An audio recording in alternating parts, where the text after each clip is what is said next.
Hello and welcome to the Business of Real Estate online delivery and the virtual classroom for BUSI 1071 in the Lawrence Kinlan School of Business at the wonderful and amazing Fanshawe College. I am your professor for this virtual classroom, Mr. Mike Sloan. I am the course master for this course, and I may or may not be your professor delivering the course in FOL, whether it's online or face-to-face, depending on the semester. But I am the one you'll have to put up with here in the virtual classroom for the video content in this online course. If you are also in my face-to-face class, not also, but if you are in the face-to-face class in lieu of being in my online course and you missed some classes, you are all welcome to watch these videos as well. You may even be watching this one because lots of students think nothing happens in the first class, but lots of stuff happens. So these videos in the virtual classroom will present to you the information that I would be presenting to my students in the face-to-face classroom in video format. This is what I've found to be the simplest way to provide a high-quality delivery online to students, is to still give them the same lectures with the same real-life experience and commentary that I would to my face-to-face class. So in this very first video in the virtual classroom, I'm going to introduce myself and the course, and then we will go through some of the week one material in a second video in the virtual classroom. Most weeks will only have maybe 2 videos. If there's instructions, there will be videos for instructions, and once in a while I may be in the corner. I wanted to be in the first video. Depending on when I'm recording it, I might record some of these lectures in my face-to-face classes and then post them for my online class. It all depends on how it's done, but you will always have lectures delivered by a live professor, being me, in the virtual classroom. So who the heck am I? Let's talk about that for a second, because I always was annoyed when I was taking courses at college and university and I knew nothing about my professors.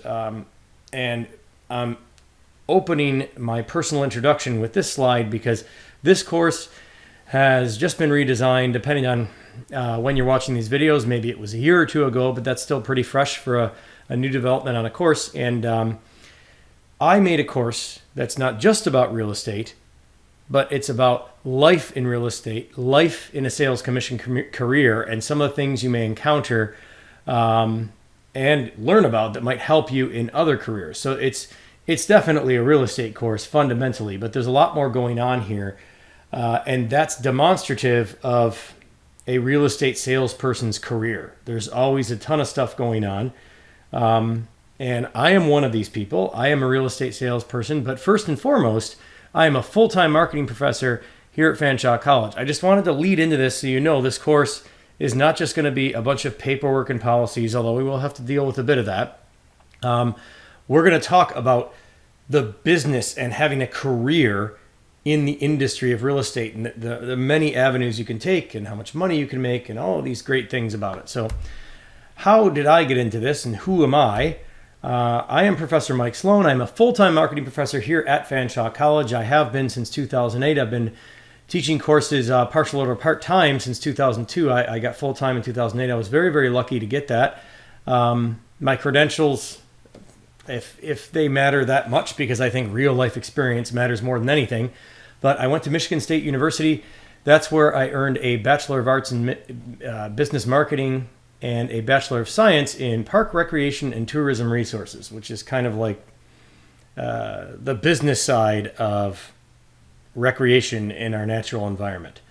Along the way, as I was earning these 2 degrees at Michigan State right here, and probably started in elementary school, I always knew that I wanted to teach. Well, I shouldn't say that. I didn't always know.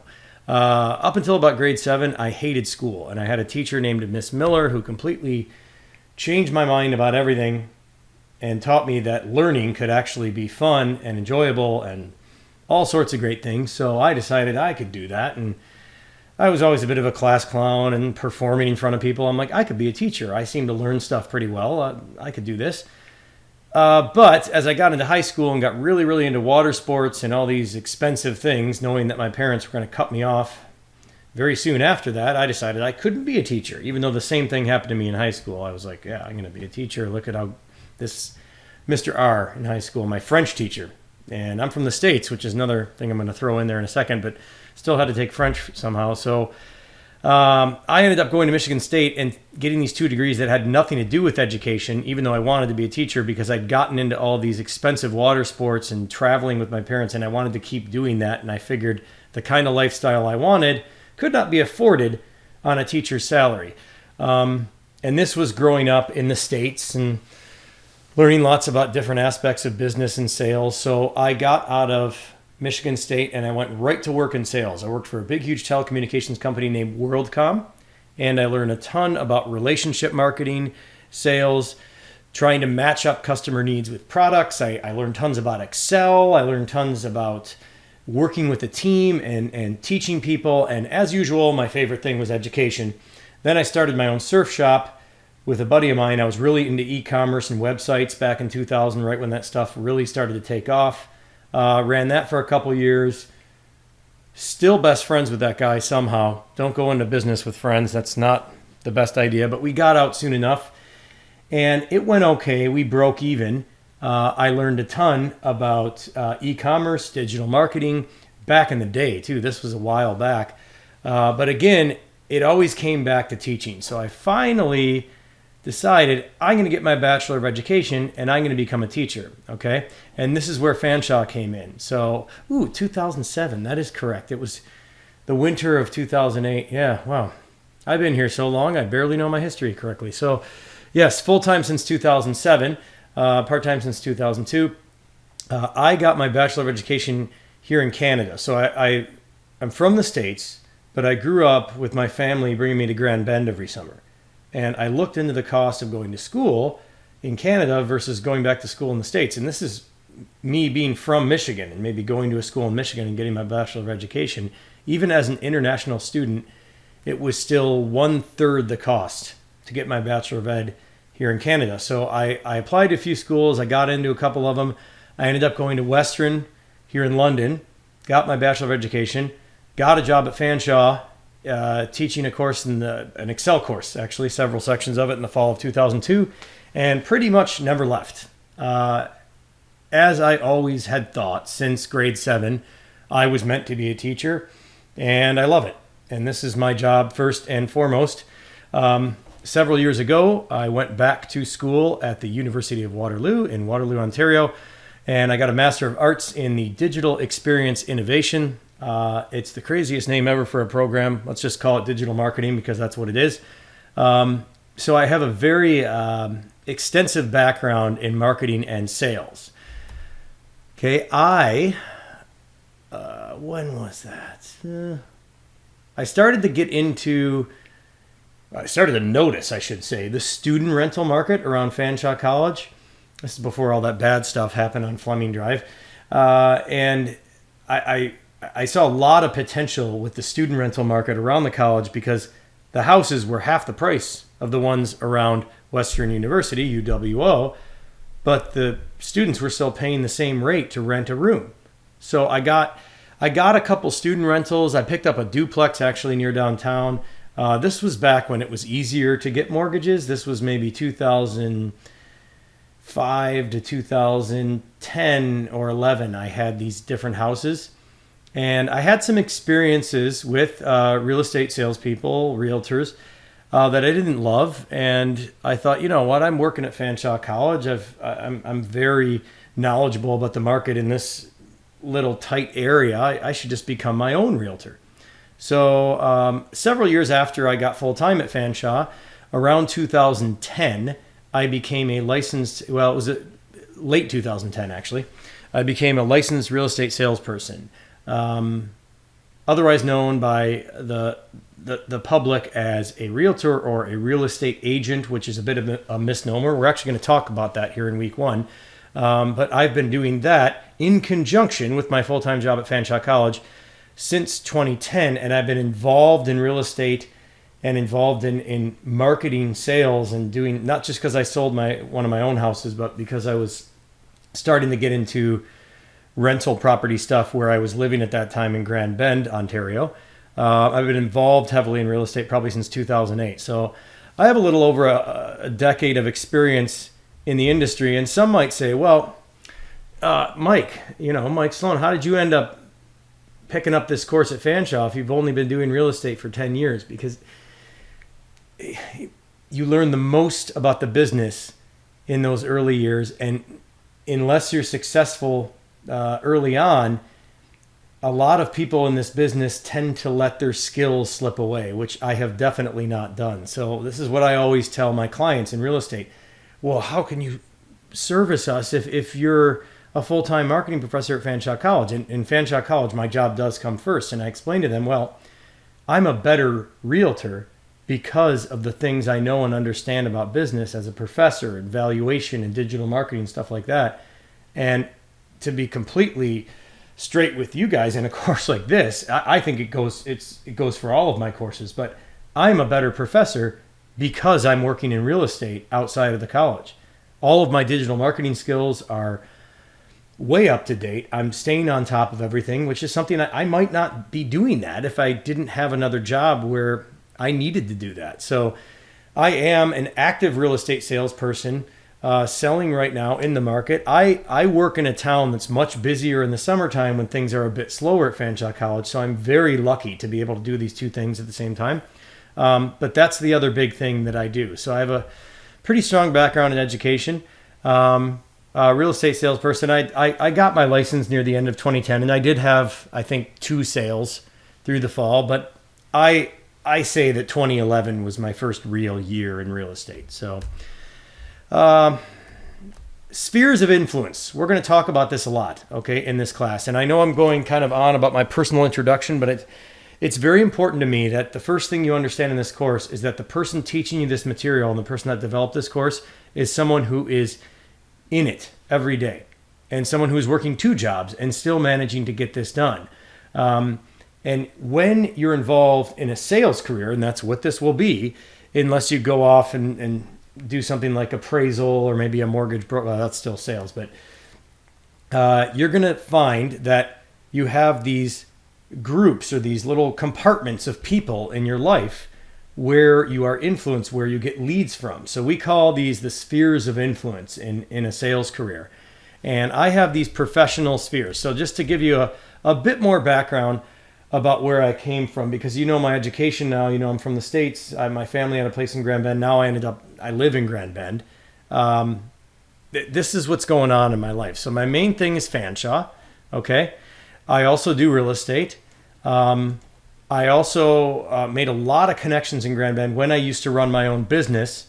And then I also married into a rather large family from Huron County in this area. And I used to be in a band for a really long time. So these are my professional spheres of influence. Now, Fanshawe, right away in a sales career in real estate, I discount that one because the most important job to me in my life out of these 2 substantial jobs that I have is being a full-time professor at Fanshawe College. And I don't want to mix my selling real estate with my career at Fanshawe. But having said that, please know I am still an active real estate salesperson and someone who does have experience with this and should be teaching this course. But I don't mix those 2. So unfortunately, in terms of getting leads, Fanshawe is kind of, maybe we won't make it that lightly colored, maybe like kind of gray like that, because there's a couple of colleagues that have come to me, and outside of class time and when we'd be working, we went out shopping for houses, and I've worked with a couple of people at Fanshawe College. If I started marketing my services within the college, I'd be working with students and professors, and I don't do that. If people want to come to me and they want to work with me, that's fine. But I stick with the previous professional experiences I've had, like running my own business, being in a band for a long time. Living in a small town is obviously a sphere of influence, but that's not what I consider a professional sphere. So, and I'm trying to give you my personal history here, so that's why these things are in the list. And then marrying into a big family. So, and then of course, real estate is in the list as a sphere because as soon as you start to generate a client base, those same clients will tell more people about you, and those same clients may come back for more business.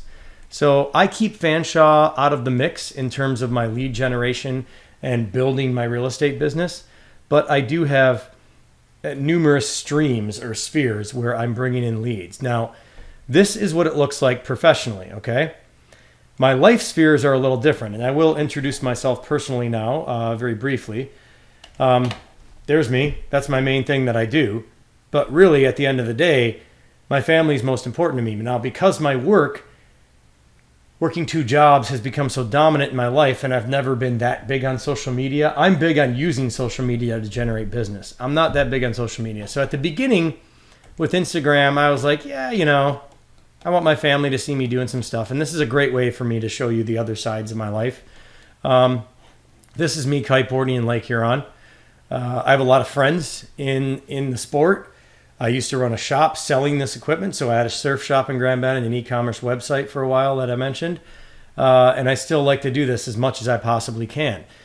This is a wave that's 3 feet overhead. That's in Lake Huron, believe it or not. But I've kited and surfed all over the world, and it's a huge part of my life. It's not as big as a part of my life since I've decided that I need to work pretty much 2 full-time jobs. But it's something that I'd like to note to you that it influences my life. It makes a difference in the kind of clients I get, the people I work with. These are older pictures of my kids because this is my personal Instagram account. And once real estate actually started picking up, I realized that I'm just going to not use this account. And I think my last post was February of 2016. So to give you a bit more of a snapshot of my life, here's my more recent account where I'm showing listings and I'm showing lifestyle photos in Grand Bend. There's my son now. And I'm showing listings and I'm showing lifestyle photos. My daughter, she's a little older. If we scroll down, you'll see there's my brother-in-law singing. Oh no, that was one of the shows at Gables. No, that's... So you can look me up and you can see that I have an actual life. That's the main point I'm showing you here, okay? All of your professors have a life. But when I'm teaching a course to show my students how to be successful in a sales commission career, I'm going to show you a lot of my life because it's the way you live your life that can influence your business more than you'd ever think it could. Here's a little bit cloudy. I don't know if I took that one or not. Those are my kids now. A little bit older now. They're grown up compared to the old Instagram account. Lots of shots of Grand Bend, lots of lifestyle stuff. But I'm not doing this to get into the social media stuff and the marketing. I'm just showing you who I am. There's me coming out of a back loop kite roll that I totally landed. That's one of my signature moves. So my point, I have a life, okay? My life is not my work, even though that's the number one time consumption item in my life. I have a life, and having a life helps you be more successful in a sales commission career. So the different spheres of my life, you can see the surf shop. You can see, I don't know, you don't see much music in here anymore. So I'll show you this band I was in for a really long time named Ruths Hat. We played till about right after I got to be full-time at Fanshawe College. It was just, I couldn't be driving to Toronto on a Wednesday night to do a show and getting home at 4. Well, I could, I guess, but it became a little more difficult. And as a marketing professor, I was always trying to get away from the worst band name in the world. That is the name of our band. Don't even ask how that came to be. But we were a fairly popular band. We sold records all over Europe, lots in Japan. We toured Canada and the US several times each. We used to sell out the local club in London, but that was a long time ago. We'd still put a lot of people in there now, but this is another one of those aspects of my life that contributes to success in a sales career. It also contributes to me understanding a lot about being in front of an audience. Well, I learned things in that band that nobody would ever teach you at teachers college. Like, it's just how to get yourself out of tight spots when you've made a mistake. Don't ever apologize, little things like that. And I could say the same thing for being in front of clients when you're in a selling scenario. So I was the front man in the band. If you pulled up some of this music, you can hear me singing. I'm the lead singer. I did a lot of writing too. My brother and I wrote most of the songs. That's my brother there. That's me, as you can see. That's my bass player, Harry Potter. Just kidding. And then our drummer, he was in another band called Stalefish, which was another reason it got difficult to play because they blew up even bigger than us. A lot of the bigger local bands tend to share the best musicians, and that drummer right there, Derek, my dad is also a musician. He's played with people all over the place. He's played with Bob Seger. He said Derek's one of the best drummers he's ever seen. So getting a little off track, but once again, I have a life. Look, this isn't like, look how cool I am. This is just like, hey, we have this professor teaching us a course about the business of real estate. It's all about, having a career in commission sales. And he's been in a band. He's been in commission sales in other industries. He's got a big family, 3 kids and a wife. You saw the pictures. I don't get too much into my family in a video like this, but you saw there's pictures of my wife in my personal account. She's the best ever. I don't know how the heck I got her, but I did. Anyway, enough of the personal stuff. So all of this leads to me being good at this. And I'm also a web design professor, so let's just leave the comments about this website that I did 4 years ago to yourselves. It does need an upgrade, yes. You may not notice why, but I know why. It's an important part of your real estate business, having a personal website. I've found, unlike running a small business, your traction in the social platforms can be even more important. But I'm out there, I'm doing all this stuff. This is happening. I've done 2 deals in the last month while I've been teaching. Like, that's not a lot, okay? I can't be doing like 10 a month like these rock star realtors when the more important job is the one at Fanshawe, but I'm still doing it. So that means I know what I'm talking about, okay? Or, well, I purport to know what I'm talking about.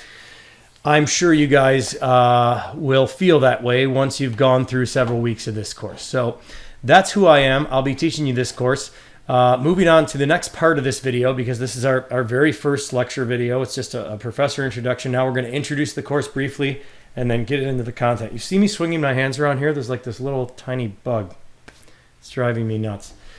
So back to the Fanshawe mic. And you may call me Mike, by the way. It took me a long time to get to that, but you may call me Mike. There's me. I show myself kiteboarding in FOL, because why not show my students that there's more to me than just teaching? You'll always go to FOL and find lots of news about stuff, and you're in an online course, right? So I'll always be updating you guys about things. My contact info is always there. So let's jump over to the content section of the online course. 2 very important pieces to start with: your course outline, and right below it, the course plan. And this is the same for every course you're taking at FOL, just so you know. So I'm going to quickly cover some of this stuff and just explain to you via the Getting Started section what is expected of you in an online course. Mainly that you actually look at this stuff at the beginning of the course so you know what's going to happen. So the course outline's there. Course plan is right there. I've loaded these up as standalone files on my computer because they're easier to deal with. So pause the video now and read this description.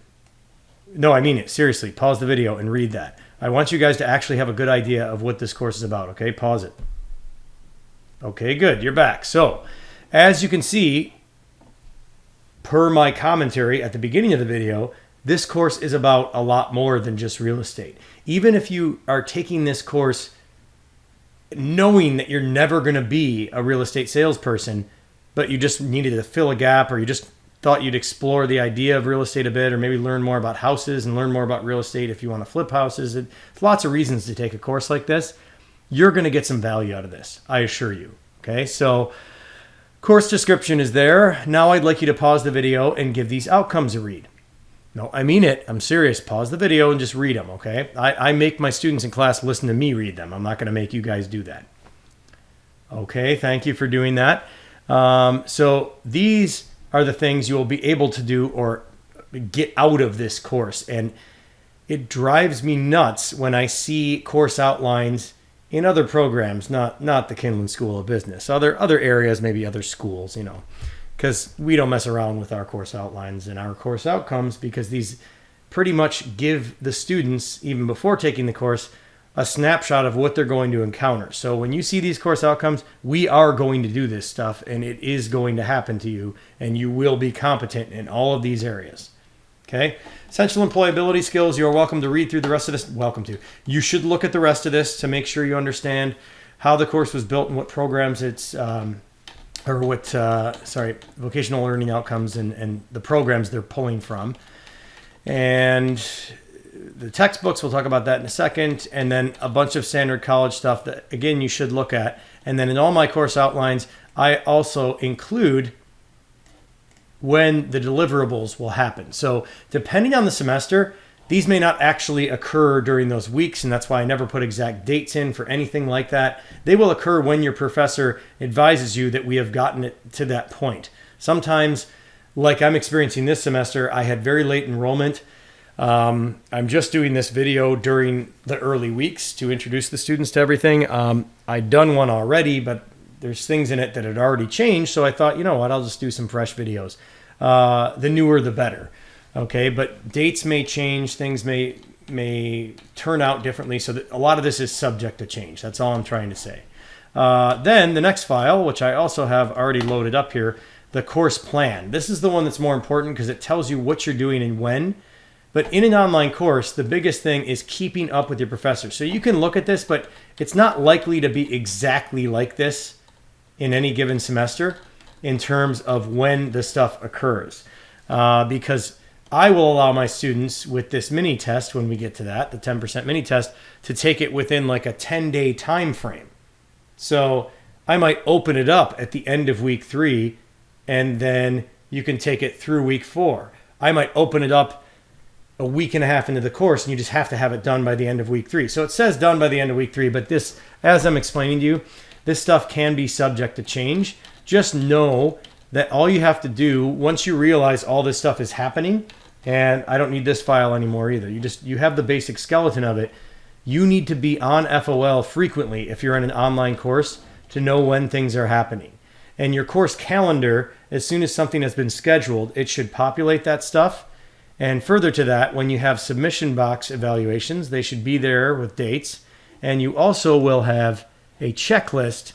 And the checklist is something that you may or may not use. It's up to you guys. But the evaluation checklist that's built into your course will show you what happens and an order of how it's happening, okay? So this is going to show you a little bit of a different view than you would see as a student, but it's broken down into these categories: 3% activities, 5% assignments, and then anything 10% or greater. And it does say the week when it's in. So you notice that and this is because this course will need to be used by other professors in later semesters, nothing has exact dates on it. So your key at the beginning of this course is to know that this stuff is coming, and simply always be watching the news, always be watching the calendar, and always read your emails. The number one thing you need to do in an online course is read every email your professor sends you. Okay, you must read the emails because that's where all the precise and exact information will be. Sometimes things will pop up early, sometimes things will change, they'll happen late. Everything will be clarified in emails. So if you're comfortable with all that, then what you need to do now to complete your course orientation and introduction is go into the Getting Started section and actually go through this material. You do have a couple books I need you to pick up for the course. You can buy them at the bookstore. If you're online, they're probably more easily accessible on Amazon. I don't think the price is really going to be any different, but it's all in here and the links are there. Everything's there. These are inexpensive and short books, okay? This will get you through the first half of the course. The second half of the course will be using readings that I have compiled for you having to do with real estate, different articles and blog articles, and pieces of bits and pieces of some of the education that you would have to go through if you decided to become a licensed real estate salesperson in Ontario. These books are of a different nature, okay? And we'll get into that later, but they're inexpensive and short. Just please get them.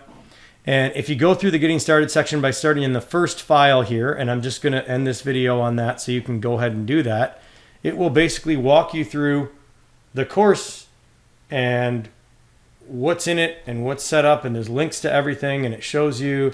Let's go down. So instructor information, that's me.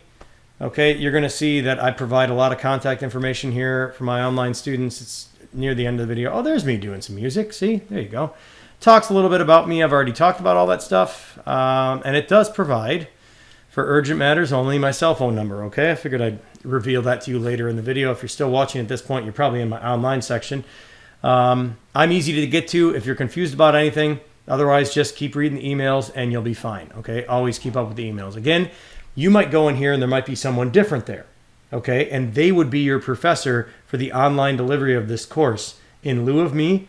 But that doesn't mean that everything I'm talking about in the videos and the content I'm delivering in the videos isn't still valid and the same course content that you should be using, even though you have a different professor online. I may have some professors that might choose to do their own videos. They could have the whole course built the way I built it and then just record their own videos, but I kind of doubt that's going to happen once I get all these recorded. So get through the getting started section, learn about how the course works, and then we will move on to our week 1 real estate lecture. So everything we do is in weekly modules. The notes I'm going to cover in the week 1 lecture, I don't even think I've uploaded them yet, but they will be there. When I put them in there, it will always be explained in this module file. And this is where we're going to conclude here, just to show you how this is set up. So each week will have its own little details file. And then there will likely be a bunch of other links and files in that week after the details file. The details file just gives you a summary of what's going on that week. Okay, and it might have some reminders, like in week 1, I'm telling people to get the books. I have a couple links from the notes that I wanted to just draw people's attention to. Link to the virtual classroom, showing you how to do the week 1 activity. Why is that text so small? I got to fix that. All that kind of stuff. So that's how each week will be set up. And from there, you just keep going through the weeks. And if you're in a delivery of this course where I'm updating videos, I might only be 2 or 3 weeks ahead of you, or I might only release content 2 or 3 weeks ahead of you, because I don't like people doing everything all at once. I don't think that's the best way to learn it.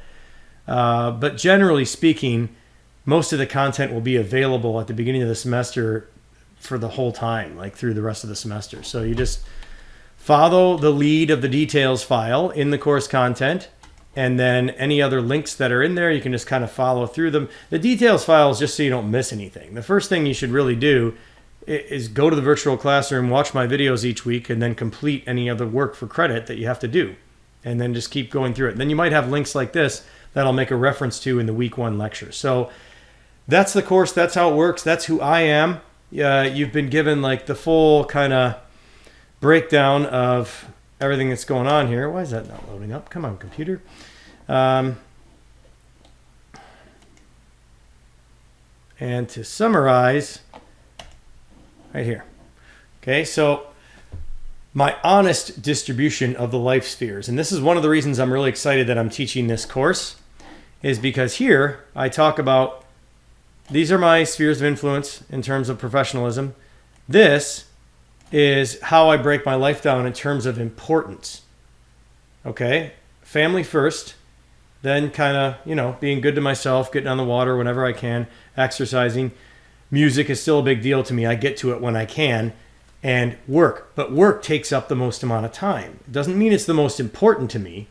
It just takes up the most amount of time. So a large chunk of this course, pretty much weeks 4 through 6, maybe even a little bit of 7, is going to be spent on the work-life balance, because I'm one of those people who has let their work take over. And even if you're seeing this lecture at a point where I fix this in my life, it's still something that I'm going to want to talk about with you. And you're going to look at this and going, we're in a real estate course and we're talking about work-life balance. What is this, some kind of hippie course or something? There is a science to this now. There are people that are paid a lot of money to help professionals work this out. So it's an important part of the course that I just wanted to mention is coming up. And also just as a joke to show you what my life spheres are actually like, because I'm trying to put my family first, so they're still coming in there. But in terms of time distribution, this is what's happening. So I'm working on that. I'm trying to fix that. Okay. That's it for the professor and course introduction. That stuff we already did. Okay. And these slides will all be in there if you want to go through them in conjunction with the videos. Every week we'll do it the same way.